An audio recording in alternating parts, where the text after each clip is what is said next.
تا حالا شده سویچ موتور یا ماشین تو باز بذاری، چراغت هم روشن باشه، باتری خالی کنی و گرفتار شی؟ اولین چیزی که به ذهنمون میرسه اینه که با یه کابل باتری به باتری کنیم. حالا اگه کابل و ماشین دیگه یا باتری دیگه نبود چی؟ اینجاست که یک جامپ استارتر میتونه بهمون کمک کنه. این دستگاه کوچولو بسته به توانش میتونه موتور یا ماشینی که باتریش خالی شده تا 3-4 بار روشنش کنه. کافیه وصلش کنیم، روشنش کنیم، استارت بزنیم.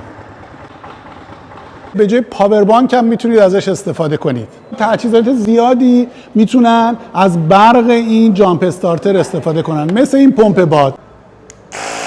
دستگاه بکاریه، پیشنهاد میکنم همیشه همراهتون باشه، چه تو ماشین چه تو موتور.